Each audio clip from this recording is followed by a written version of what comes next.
اللہ تعالی نے اب اس 47 نمبر آیت میں جو بات ارشاد فرمائی وہ یہ کہ ہر امت کے لیے رسول، اور پھر ارشاد فرمایا کہ جب ان کے رسول آ جائیں گے علیہ الصلوۃ والسلام تو پھر ان کا حساب کر دیا جائے گا اور بالکل ان پر ظلم نہیں ہوگا.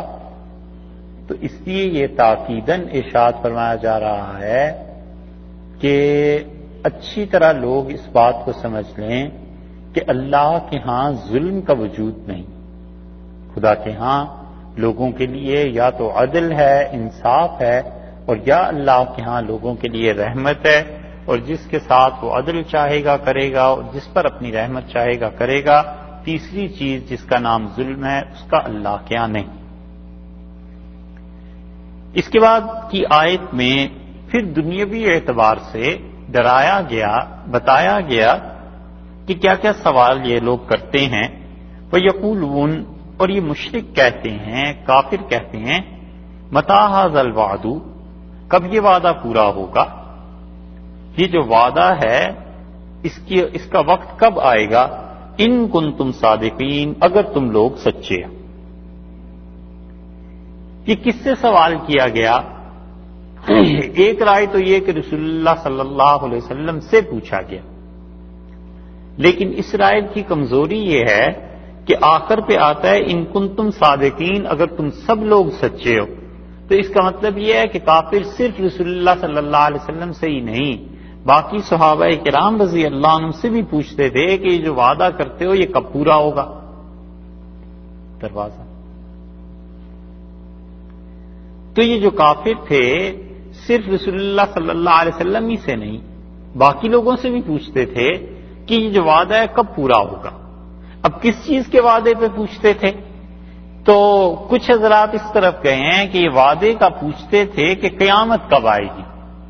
لیکن اس رائے کی کمزوری یہ ہے کہ قیامت کا تو ذکر ہی نہیں ہے. اس کا جواب جو آگے آ رہا ہے نا، اب وہ دیکھیں، اس میں قیامت کا ذکر نہیں ہے. اس میں آیا ہے کہ قُل لَا أَمْلِكُ لِنَفْسِي ضَرًّا وَلَا نَفْعًا، آپ ان سے کہیے کہ میں مالک ہی نہیں ہوں اپنی جان کے لیے نہ کسی نقصان کا نہ نفع کا، الا ما شاء اللہ، مگر جو کچھ اللہ چاہے وہ ہے. لِكُلِّ أُمَّةٍ أَجَلٌ، ہر ایک امت کے لیے اس کا ایک حصہ، ایک وقت مقرر ہے، اور جب ان کا وقت آ جائے گا تو ایک گھڑی نہ پیچھے نہ آگے. تو یہاں جواب جو دیا جا رہا ہے مفسرین میں وہ لوگ جو کہتے ہیں کہ اس میں پہلے 48 نمبر آیت میں جو وعدہ کا لفظ ہے اس سے قیامت مراد نہیں، ان کی بات وزنی ہے. وہ کہتے ہیں کہ وہ یقولون، اور مشرکین یہ کہتے ہیں متى هذا الوعد، کب یہ وعدہ پورا ہوگا، یعنی عذاب کا. یہ جو تم لوگ ہمیں ڈراتے ہو کہ اللہ کا عذاب آ جائے گا، کیونکہ اس سے پچھلی آیت میں بھی 46 نمبر آیت میں بھی یہی آیا نا، وَإِمَّا نُرِيَنَّكَ بَعْضَ الَّذِي نَعِدُهُمْ أَوْ نَتَوَفَّيَنَّكَ، اور اگر وہ عذاب جو ان مشرکین پر آنا ہے ہم آپ کو دکھا دیں اب، یا یہ کہ آپ کی حیات طیبہ کے بعد یہ چیز ہو جائے، تو بات تو عذاب کی چل رہی ہے. تو وہ کہتے ہیں کہ اس میں یقولون متى هذا الوعد، کہ یہ پوچھتے ہیں کہ کب یہ وعدہ پورا ہوگا، تو یہ عذاب کے وعدے کے بارے میں دریافت کیا جا رہا ہے، نہ کہ قیامت کے بارے میں. ان کنتم صادقین، اگر تم سچے ہو، تو اس کا مطلب یہ ہوا کہ یہاں پر صادقین کا لفظ جمع ہے، تو یہ بالعموم صحابہ کرام رضی اللہ عنہم سے بھی اور رسول اللہ صلی اللہ علیہ وسلم سے بھی کفار یہ سوال پوچھتے تھے. اس لیے یہاں پر فرد واحد مراد نہیں بلکہ پوری جماعت مراد ہے. اور اس کا جواب ارشاد فرمایا قُل لَا أَمْلِكُ لِنَفْسِي، آپ ان سے کہہ دیجئے کہ میں مالک نہیں ہوں اپنی جان کے لیے ضَرًّا وَلَا نَفْعًا، نہ نقصان کا، برے کا، اور نہ بھلے کا. اور حضور اقدس صلی اللہ علیہ وسلم کو کئی ایک نقصانات کا سامنا کرنا پڑا ہے. اگر ان کے اپنے اختیار اور بس کی بات ہوتی تو رسول اللہ صلی اللہ علیہ وسلم کو وہ نقصان نہ ہوتے. کتنی ہی ایسی چیزیں جن پہ برملا آپ نے صدمے کا اظہار فرمایا ہے، جس پہ آپ نے بد دعا بھی دی ہے، لیکن اس کے باوجود جو ہونا تھا وہ اللہ کی طرف سے تھا، وہ ہو کے رہا. نبی کریم صلی اللہ علیہ وسلم کے ساتھ احد کا جو معاملہ ہوا ہے یہ اس کی بہت بڑی مثال ہے کہ احد میں رسول اللہ صلی اللہ علیہ وسلم نے اپنے چچا سے حمزہ رضی اللہ عنہ کی شہادت پہ فرمایا کہ اگر 70 آدمی حمزہ آپ جیسے ہوتے حسب نسب کے اعتبار سے اور شجاعت اور قوت کے اعتبار سے، اور میں اللہ کا رسول نے اپنے ہاتھ سے قتل کرتا تو بھی وہ جو میرے دل میں اس کا دکھ ہے وہ ختم نہ ہوتا۔ اسی طرح رسول اللہ صلی اللہ علیہ وسلم کے سامنے ان کی صاحبزادیوں کا انتقال ہو گیا۔ حضرت زینب رضی اللہ عنہا کا انتقال ہوا ہے، حضرت ام کلثوم کا، رقیہ کا رضی اللہ عنہن، لیکن ظاہر ہے کہ اللہ کی ایک تقدیر تھی جو پوری ہوئی ہے۔ بدر میں رسول اللہ صلی اللہ علیہ وسلم گئے ہیں باوجود اس کے کہ لوگوں کی ضرورت تھی، اور رسول اللہ صلی اللہ علیہ وسلم نے حضرت عثمان رضی اللہ عنہ کو مدینہ منورہ چھوڑا اور آپ نے فرمایا کہ اپنی بیوی کے پاس رہو۔ اور واپسی جب ہوئی ہے تو ام کلثوم رضی اللہ عنہ کا انتقال ہو گیا تھا، اور رسول اللہ صلی اللہ علیہ وسلم اپنی صاحبزادی کی قبر مبارک پہ گئے ہیں۔ یہ چیزیں تھیں تو ارشاد فرمایا جا رہا ہے کہ تم مجھ سے عذاب کا پوچھتے ہو کہ عذاب کب آئے گا؟ کیا میرے ہاتھ میں عذاب ہے؟ کیا اتنی بڑی چیز میں تم پہ نازل کر دوں گا؟ میرا تو حال یہ ہے کہ اپنی جان کے لیے اگر کوئی نقصان ہے تو میں دور نہیں کر سکتا، اور اگر کوئی نفع پہنچتا ہے تو میرے اپنے اختیار میں نہیں، اللہ کے بس میں ہے، اللہ کے قبضے میں ہے، جو نفع وہ مجھے پہنچانا چاہے۔ الا ما شاء اللہ، یہ برا اور بھلا یہ دونوں چیزیں جو اللہ چاہتا ہے وہ ہوتا ہے۔ اس لیے کامل اختیار اللہ کا ماننا یہ ضروری ہے، اور اسی وجہ سے حدیث میں آیا ہے کہ ایک آدمی نے رسول اللہ صلی اللہ علیہ وسلم کے سامنے یہ جملہ کہہ دیا تھا کہ ما شاء اللہ و ما شاء محمد، جو اللہ چاہے اور جو محمد صلی اللہ علیہ وسلم چاہیں وہ ہوگا۔ ہمارے یہاں بھی بہت سے لوگ کہتے ہیں کہ جو اللہ اور اللہ کا رسول چاہے وہ ہوگا، اور جو اس سے بھی آگے چلے جاتے ہیں وہ کہتے ہیں جو اللہ اور اس کا رسول حضرت غوث پاک چاہیں گے وہ ہوگا۔ یہ ابھی تک تو تیسرا ہی درجہ آیا، اور رسول اللہ صلی اللہ علیہ وسلم سے اس آدمی نے کہہ دیا جو اللہ چاہے اور جو محمد صلی اللہ علیہ وسلم چاہیں گے، تو حدیث میں آتا ہے رسول اللہ صلی اللہ علیہ وسلم اس کا کندھا پکڑ لیا اور جھنجھوڑا اسے، اور فرمایا جعلتنی للہ ندا، تم مجھے خدا کا شریک بنا رہے ہو؟ قولوا ما شاء اللہ فقط، صرف یہ کہا کرو کہ ما شاء اللہ، یعنی جو اللہ چاہے، بس اس سے زیادہ نہ بولو۔ تو یہ توحید ہے جو رسول اللہ صلی اللہ علیہ وسلم نے سکھائی۔ جی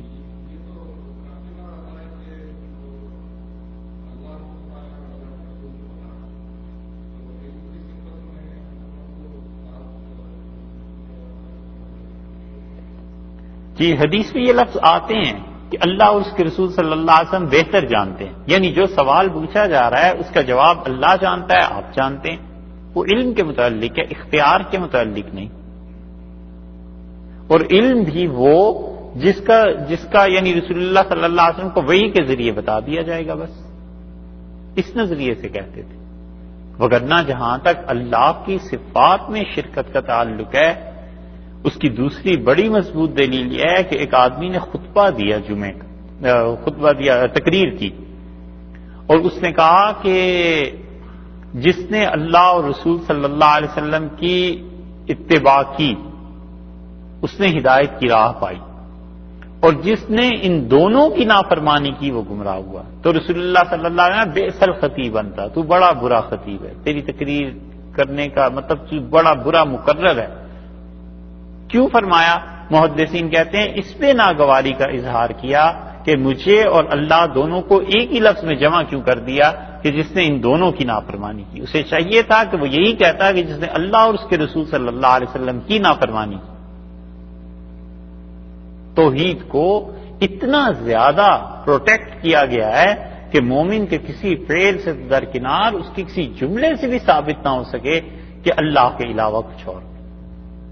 اس لیے ارشاد فرمایا کہ ان سے کہیے نفع اور نقصان وہ تو میرا اپنا میرے بس میں نہیں ہے، تم کہتے ہو عذاب وہ تو اللہ ہی کے قبضے میں ہے۔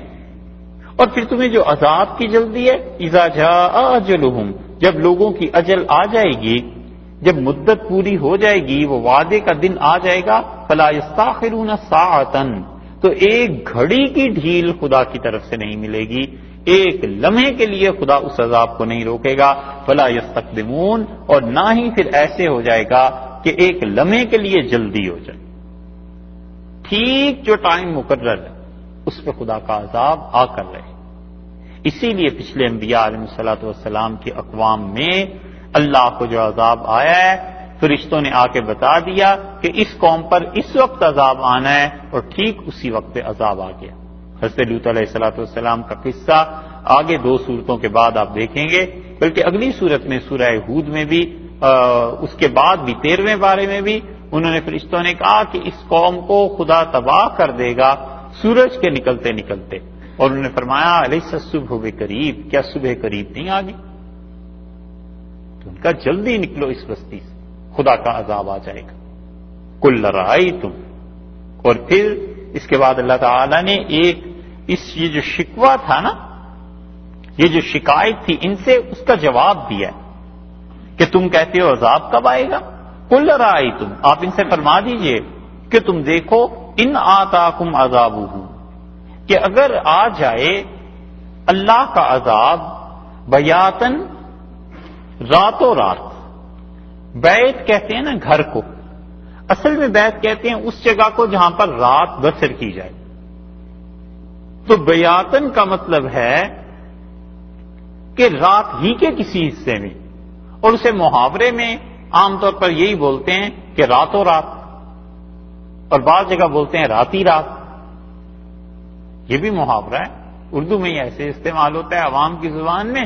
تو مطلب رات کے کسی بھی حصے میں عذاب آ جائے، او نہارن، یا دن ہی دن میں عذاب آ جائے، کسی بھی وقت، دن کو یا رات کو، ماذا، کیا چیز ہے، یستعجلو، جس کے لیے اجلت ہے، جلدی مچاتے ہیں، کیا کر لیں گے اس سے پہلے، منہ المجرمون، گناہگار اس سے پہلے مجرم کیا کر لیں گے آخر؟ کیوں اس عذاب کی جلدی پڑی ہوئی؟ اس آیت میں ایک بات تو یہ بتا دی کہ جس عذاب کے لیے تم جلدی مچاتے ہو، اس عذاب کا آخر تمہیں فائدہ کیا ہے؟ یہ جو منہ کا لفظ ہے نا، منہ المجرمون، یہ ہو کی ضمیر اصل میں لوٹ رہی ہے عذاب کی طرف، تو ترجمہ یہ بنا کہ ماذا یستعجلو، کون سی چیز ہے، ماذا یعنی ای شیء، کون سی ایسی چیز ہے کہ یستعجل منہ المجرمون، کہ مجرم اس کے لیے جلدی شور مچا رہے ہیں کہ کب آئے گا عذاب، کب آئے گا۔ اسی لیے مفسرین نے یہ جو جملہ ہے اس کے 2 ترجمے کیے ہیں۔ ماذا اصل میں تو صیغہ ہو گیا نا استفہام کا، پوچھنے کا، کہ آخر کیا جلدی ہے۔ اب اس آخر کیا جلدی ہے کہ 2 مفہوم انہوں نے بیان کیے۔ وہ کہتے ہیں یا تو اس کا مفہوم یہ ہے کہ استفہام ہے، پوچھنا ہے انکار کے طور پہ، استفہام انکاری سمجھتے ہیں۔ اس کی آسان مثال ایسے جیسے کسی کو کھانا نہ کھلانا ہو تو اس سے پوچھا جائے آپ کھانا تو نہیں نہ کھائیں گے، یہ ہے پوچھنا ہی مگر اس میں انکار بھی ہے۔ تو وہ کہتے ہیں کہ ایک ہے استفہام انکاری، یعنی تم اپنا بچاؤ تو کر نہیں سکو گے، اپنے آپ کو بچا تو سکو گے نہیں، پھر پوچھنے کا کیا فائدہ ہے، کیوں پوچھتے ہو؟ اور ایک دوسری تفسیر اس کی یہ کی گئی ہے کہ یہ استفہام برائے تعجب ہے، یعنی عجیب چیز کے متعلق سوال کیا جا رہا ہے، تو مطلب یہ کہ کیسی عجیب بات ہے، کیسی خوفناک چیز کے متعلق پوچھ رہے ہو، تعجب ہے، حیرت ہے، کیسی چیز کے متعلق دریافت کر رہے ہیں۔ تو دونوں ترجمے یا دونوں تشریحات اس کی گئی ہیں کہ ماذا یستعجل منہ المجرمون، آخر یہ جو عذاب ہے اس کے لیے کیوں شور مچا رہے ہیں، کیا کر لیں گے اس کے آنے سے پہلے پہلے، تم کیا کر لو گے، کیسے روک لو گے اسے؟ اور بڑی اچھی بات مفسرین نے اس سے جو ثابت کی ہے وہ کہتے ہیں یہ دلیل ہے اس بات کی کہ آدمی گناہ سے توبہ کرنے میں ایک لمحے کی دیر نہ کرے، اور نیکی کا کام جب سامنے آ جائے تو بالکل فوراً نیکی کر لے انسان، کیونکہ اللہ نے بتایا ہے کہ خدا کا عذاب راتوں رات بھی آ سکتا ہے، خدا کا عذاب کسی وقت بھی دن کو آ سکتا ہے، تو آخر تمہیں شور کیوں مچا رہے، جلدی کی کاہے کی ہے، کسی بھی وقت ہو سکتا ہے۔ تو وہ کہتے ہیں اس کا مطلب یہ ہے کہ آدمی جب نیکی کرنا ہو تو پھر فوری طور پر نیکی کرے، اور گناہ، معصیت، خدا کی نافرمانی، اس سے فوری طور پر توبہ کر لے، پتہ نہیں کب آ جائے خدا کا عذاب۔ اللہ کی نافرمانی کا حال یہی، عین گناہ کی حالت میں بھی اللہ کی یاد آ جائے تو صحیح بات یہ ہے کہ آدمی توبہ کرے، اللہ سے معافی مانگے، کیونکہ گناہ ایسے ہوتے ہیں بعض کہ خدا کا عذاب حرکت میں آ جاتا ہے، بس اس کا فضل ہے جو معاف فرما دے۔ حدیث میں آیا ہے رسول اللہ صلی اللہ علیہ وسلم نے 2 گناہوں کے متعلق فرمایا کہ وہ جو کوئی آدمی کرتا ہے تو اس کا ایمان اس کے دل میں نہیں رہتا، اور حدیث میں آتا ہے اس کا ایمان اس کے دل سے نکل کے اس کے سر پہ آ جاتا ہے، یعنی وہ اتنی شدید چیز ہے، خدا کو اتنی اس پہ غیرت آتی ہے، ایسا غضب خدا کا آ سکتا ہے کہ اس نے یہ حرکت کی آخر کیوں۔ ایک زنا کے متعلق فرمایا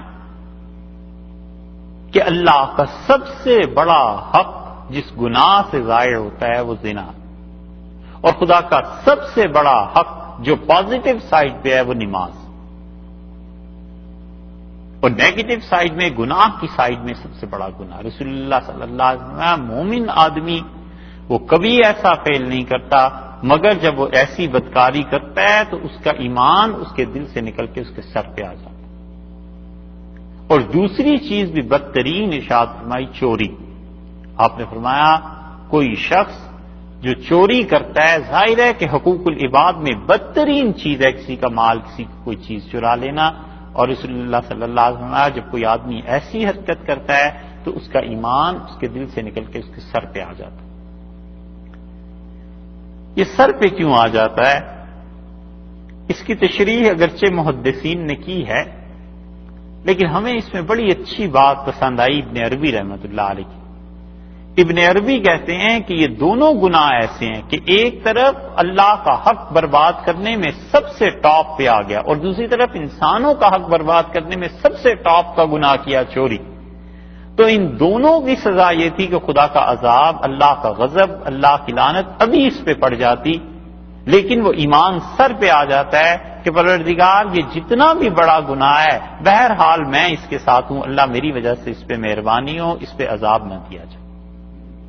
ابن عربی کہتے ہیں رحمۃ اللہ علیہ کہ اس وجہ سے وہ سر پہ آنا اس ایمان کا رسول اللہ صلی اللہ علیہ وسلم فرمایا۔ محدثین نے اس کی اگرچہ توجیحات کی ہیں، تو اس لیے گناہ کی حالت میں بھی اللہ کبھی یاد آئے، معافی مانگتے رہنا چاہیے، اور اسی طرح جب نیکی کا کوئی مرحلہ سامنے آئے تو تھوڑا سا آدمی سوچ لے کہ اس نیکی کرنے میں کسی کا حق تو ضائع نہیں ہو رہا، کوئی ایسی بات تو نہیں ہو رہی، اور نیکی بھی کر گزرے، کیونکہ اللہ نے کہا ہے آخر جب ہمارا عذاب راتوں رات یا دن کے کسی بھی حصے میں آ جائے گا تو یہ کیا اپنا بچاؤ کر لیں گے، کس وجہ سے انہیں جلدی پڑی ہوئی ہے۔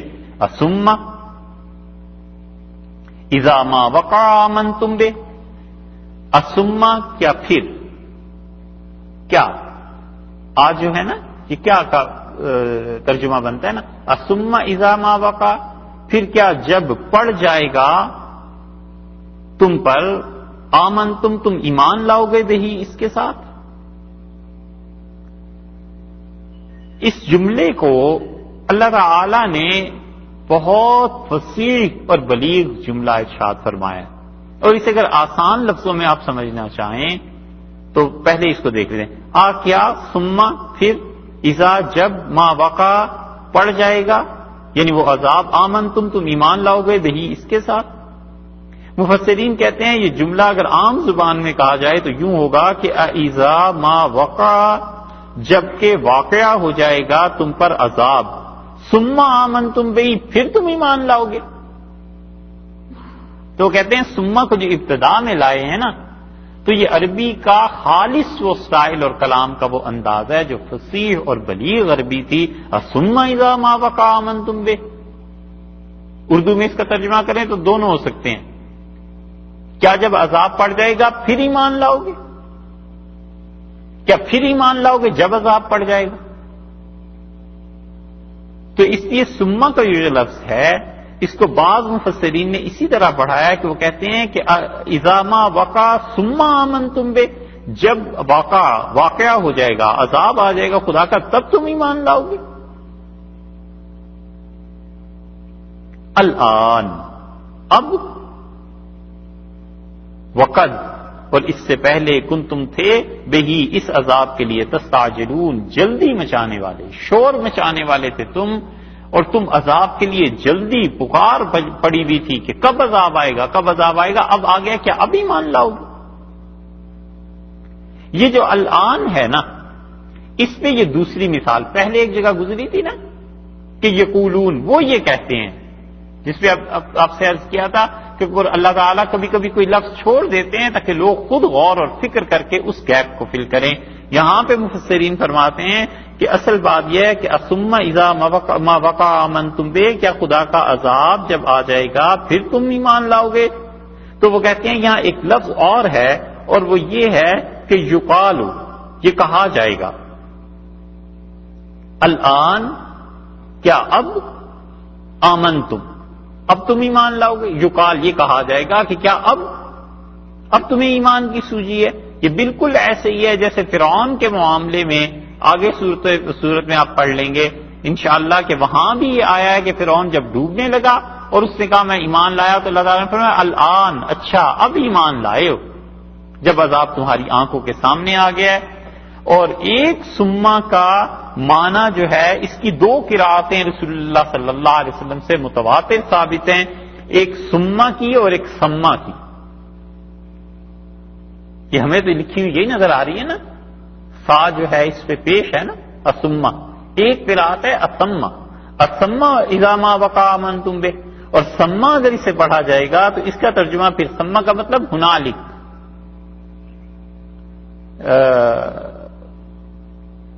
ترجمہ اس کا کریں گے کیا اس جگہ پر، اس مقام پر، اس زمانے میں، کیا اب وہ وقت آ گیا ہے کہ تم ایمان لا رہے ہو؟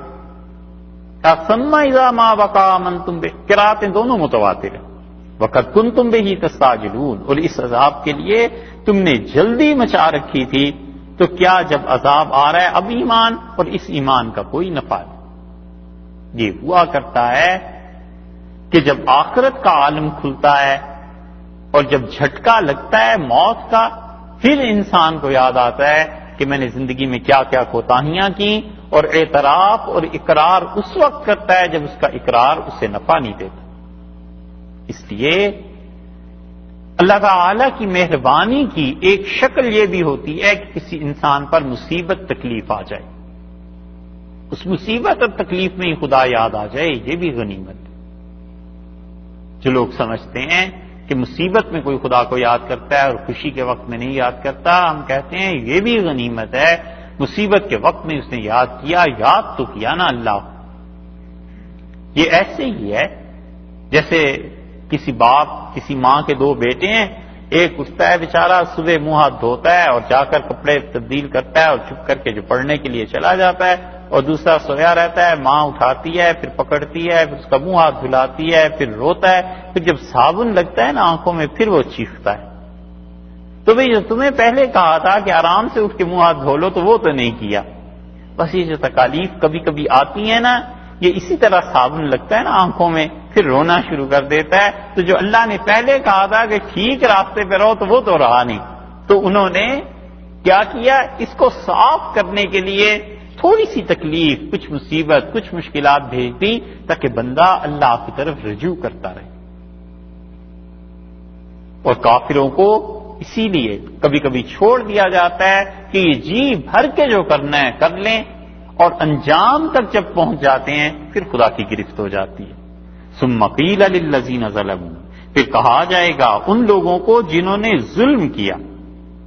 یہاں ظلم سے مراد کفر ہے، یہاں ظلم سے مراد عام گناہ نہیں ہے، کیونکہ آگے آپ دیکھیں گے تو ان کے لیے جہنم کا عذاب جو آ رہا ہے ذکر اس کا، یہ چھوٹی چھوٹی چیزیں نہیں ہیں جس پہ خدا انہیں جہنم میں پھینک دے۔ ثم قیل للذین ظلموا، پھر کہا جائے گا ان لوگوں کو جنہوں نے ظلم کیا، تو قرآن نے شرک کو ظلم کہا ہی ہے۔ حضرت لقمان علیہ السلام کے واقعے میں آتا ہے نا کہ انہوں نے کہا میرے بیٹے ان الشرک لظلم عظیم، شرک بہت بڑا ظلم، ذوقوا عذاب الخلد، ارشاد فرمایا کہ تم چکھو اس عذاب کو جو ہمیشہ ہمیشہ کا عذاب ہے۔ تو ہمیشہ ہمیشہ کا عذاب گناہ کبیرہ پر نہیں، جو معرکۃ الآراء مسئلہ رہا ہے اسلام کے آغاز میں، ابتدائی دور میں، وہ یہ تھا کہ کبیرہ گناہ کا مرتکب اس کا کیا سٹیٹس ہے، اس کا کیا مقام ہے، کیا معیار ہے،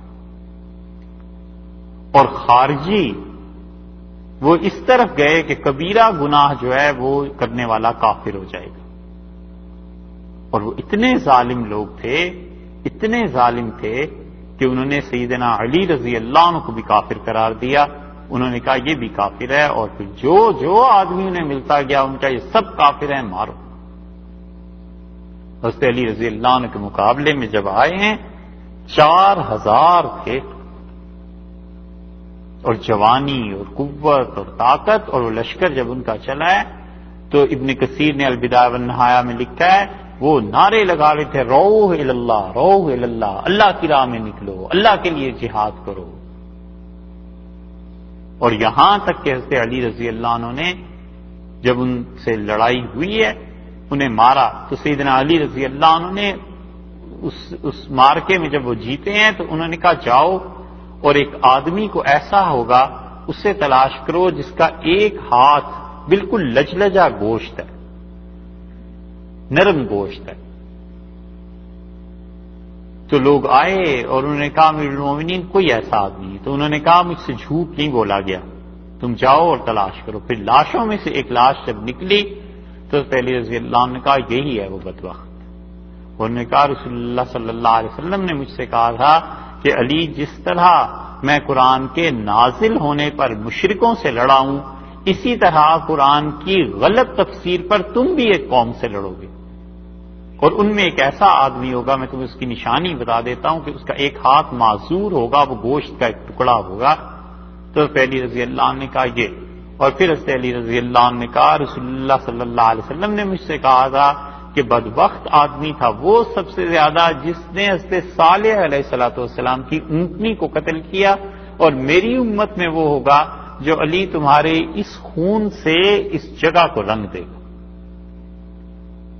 اسی لیے علی رضی اللہ عنہ اپنی وفات سے کچھ عرصہ پہلے کہتے تھے کہ اب کوئی آئے گا جو میرے سر پہ تلوار مارے گا اور میری داڑھی اس سر کے خون سے رنگ جائے گی، کیونکہ مجھ سے یہ کہا گیا. تو خارجی وہ کبیرہ گناہ کے مرتکب کو کافر کہتے تھے، اور دوسری طرف معتزلہ تھے. معتزلہ کہتے تھے نہ وہ کافر ہے نہ مومن ہے، بلکہ درمیان کا ایک راستہ ہے بس. اور تیسرا عقیدہ وہ اہل سنت کا تھا. انہوں نے کہا بھئی کبیرہ گناہ بہرحال گناہ ہے، وہ کفر نہیں ہے، اور نہ ہم اسے کافر کہہ سکتے ہیں. اور پھر انہوں نے تمام وہ احادیث دلائل میں پیش کی جن احادیث میں رسول اللہ صلی اللہ علیہ وسلم کے سامنے لوگ لائے گئے اور انہوں نے کوئی نہ کوئی کبیرہ گناہ کیا تھا، چوری کی تھی، کوئی اور کام کیا تھا، ہاتھ کٹ گیا، حدود جاری ہوئی، اور رسول اللہ صلی اللہ علیہ وسلم کا جنازہ بھی پڑھا ہے اور انہیں کافر نہیں کہا. اس لیے ظلم اس یہاں پر مراد یہ ظلم معصیت نہیں بلکہ کفر ہے، کیونکہ آگے آیا نا ذوقوا عذاب الخلد، اللہ نے کہا ہمیشہ ہمیشہ کے لیے تمہیں جہنم ہے. تو یہ اتنا بڑا گناہ پھر کفر ہی ہے. هل تجزون الا بما کنتم تکسبون. اور کیا حل ہے نا، حل کا ترجمہ اگر کریں گے تو کیا سوال بن جائے گا، لیکن مفسرین کہتے ہیں کہ یہاں پر یہ سوال کے طور پر نہیں ہے بلکہ نفی کے طور پر ہے. تو جب نفی کے طور پر اسے لیں گے تو پھر اس کا ترجمہ بنے گا کہ حل تجزونا نہیں جزا دیے گئے تم الا مگر بما کنتم تکسبون جو تم کسب کرتے تھے. تو کہتے ہیں حل ما کے معنی میں، یعنی تمہیں کوئی جزا نہیں دی گئی، بس وہی جو تم کسب کرتے تھے، جو دنیا میں الٹی سیدھی حرکتیں کرتے رہے ہو انہی حرکتوں کی وجہ سے آج تم نے یہ چیز دیکھ لی. وَيَسْتَنبِئُونَكَ، یہ ایک اور شکوے کی بات کی جو اللہ تعالیٰ کو ان کافروں سے اپنی مخلوق سے ہے. وَيَسْتَنبِئُونَكَ، اور یہ لوگ کیا کرتے ہیں، خبر لیتے ہیں آپ سے. زبردست لفظ اللہ تعالیٰ نے استعمال کیا. یہ نہیں کہا کہ یسألونک آپ سے سوال کرتے ہیں، بلکہ اللہ نے کہا کہ آپ سے آ کے خبریں لیتے ہیں. اردو میں ایک اور لفظ بھی استعمال ہوتا ہے، کیا کہتے ہیں جو ہیں کھوج لگاتے ہیں، نہیں ایک اور لفظ بھی ہے کھوج لگاتے ہیں، یعنی وہ سیدھے طرح پوچھتے نہیں ہیں، بلکہ آ کے ایسے پوچھتے ہیں کہ اس میں مذاق کا کچھ پہلو نکلے. یستنبئونک، آپ سے آ کر کیا کرتے ہیں؟ کھوج لگانے کی کوشش کرتے ہیں، خبریں لیتے ہیں.